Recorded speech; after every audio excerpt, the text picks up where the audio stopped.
now consider two closely related arrhythmias with well-defined underlying pathogenic mechanisms arising in the supraventricular region. Atrial fibrillation is a very common and clinically important arrhythmia. The most striking finding on the ECG in this disorder is that the heart rhythm is irregularly irregular, the distance between aura waves varying from beat to beat with no discernible pattern. If we mark out a set of aura waves on a piece of paper, moving along the rhythm strip, we find no fixed relationship between episodes of ventricular depolarization. Furthermore, there are no identifiable P waves. These are the characteristic ECG findings in atrial fibrillation.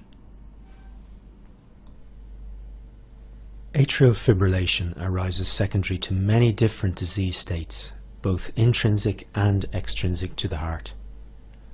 In this arrhythmia, multiple sites within the atria, in the example shown here 8 but often many hundreds, are depolarizing randomly and independently of one another. However, the individual depolarization events generated by these sites never manage to completely depolarize the atria, as they run into refractory zones generated by earlier discharges from other sites. These relatively small depolarization events are therefore referred to as wavelets. Atrial wavelets produce deflections of variable morphology, and these deflections, occurring at a rate between 400 and 700 per minute, are termed F waves. If we remove the QRS complexes and T waves, we can see that F wave activity results in a continuous chaotic disturbance of the isoelectric line. As P waves are generated by the coordinated spread of depolarization over the atria in a defined period of time from a discrete depolarizing focus, in the presence of atrial fibrillation, P waves are absent. Even if a depolarization wavelet reaches the AV node, it may or may not be transmitted into the ventricles, depending on whether the node is permissive or refractory to transmission.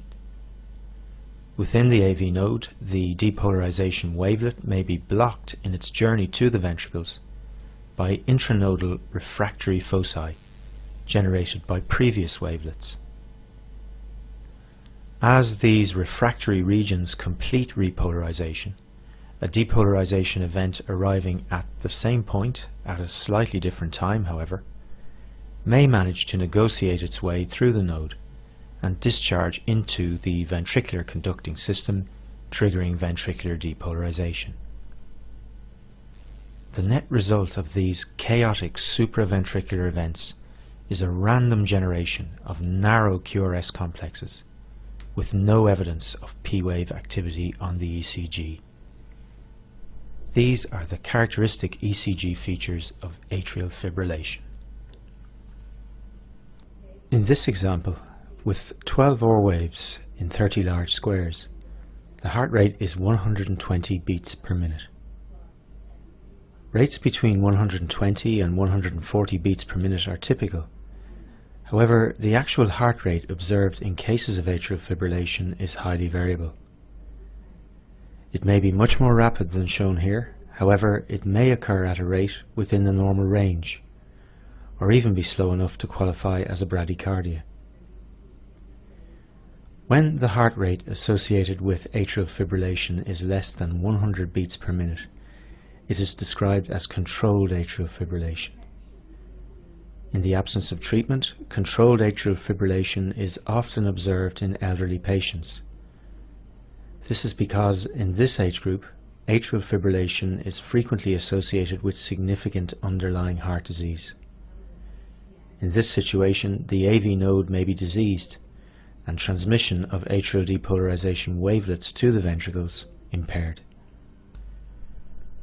As in this example, F waves may be quite prominent.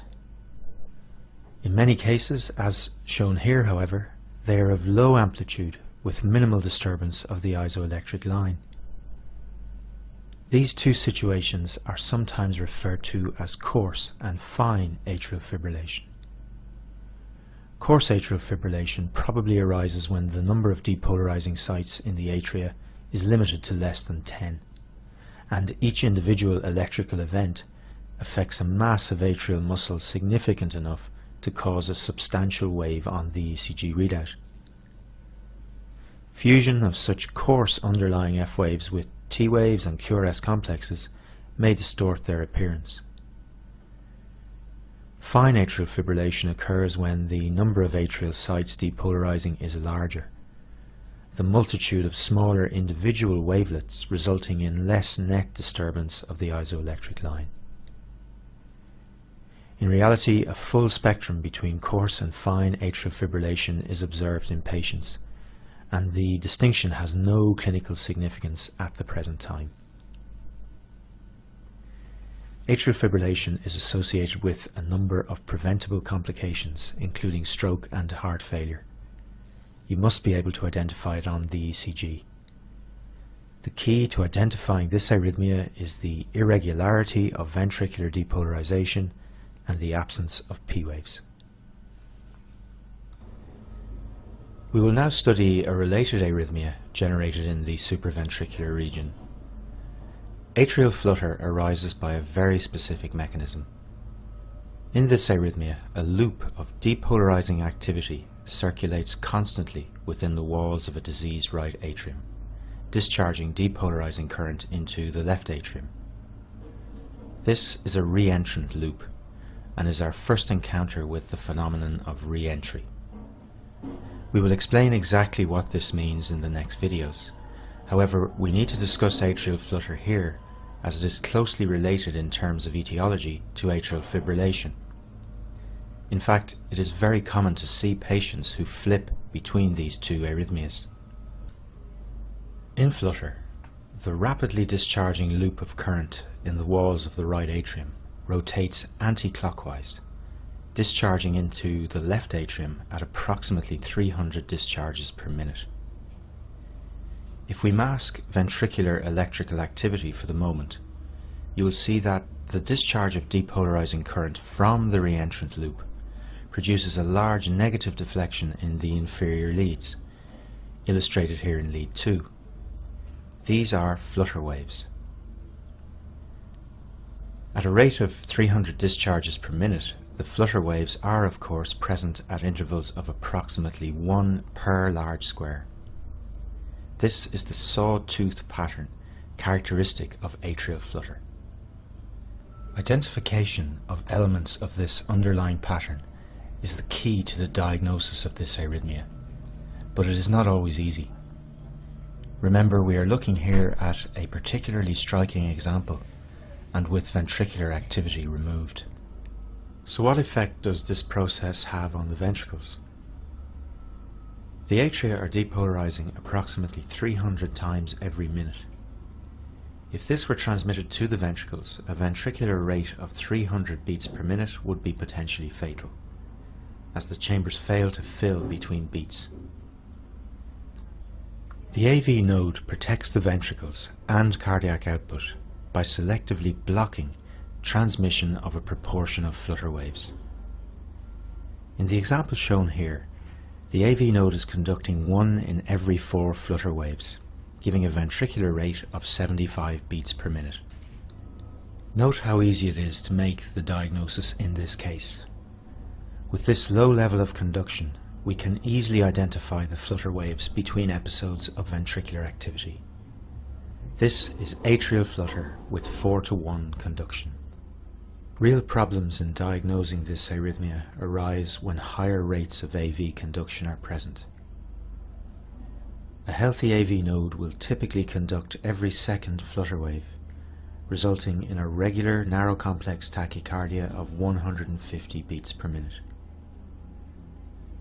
You will appreciate that identification of flutter waves in this situation is much more difficult, as the electrical events of ventricular depolarization and repolarization fuse with every second wave, obscuring it and also distorting its shape. The diagnosis may be particularly difficult when, as is often the case, the flutter waves are of low amplitude. Yet even here the pattern can be identified by the practiced eye.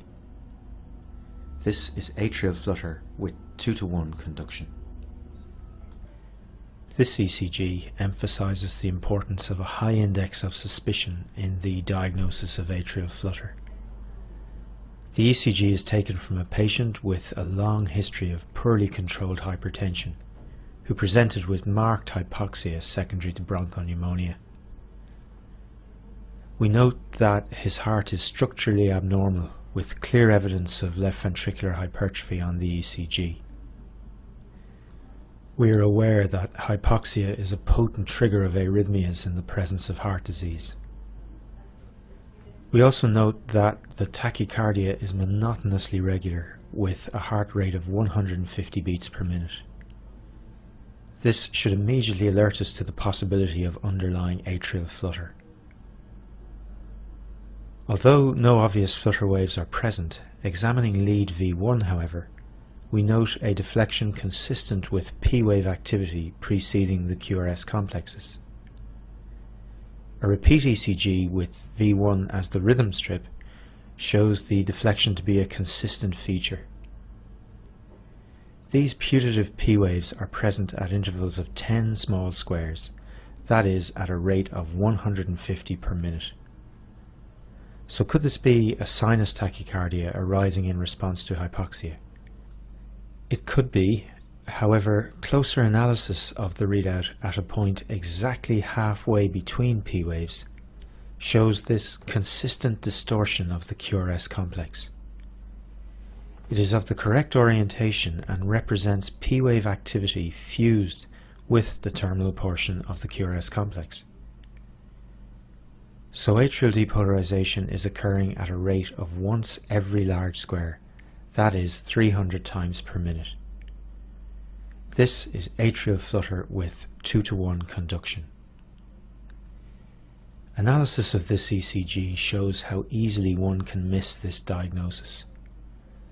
As a general principle, when faced with a regular tachycardia demonstrating a rate of or close to 150 beats per minute, always examine the ECG closely for flutter waves or any evidence of atrial depolarization occurring at a rate in the region of 200 to 400 times per minute. This ECG also emphasizes the fact that lead 2 is not always the best place to analyze atrial depolarization, highlighting again the value of a full 12 lead ECG in the diagnosis of arrhythmias.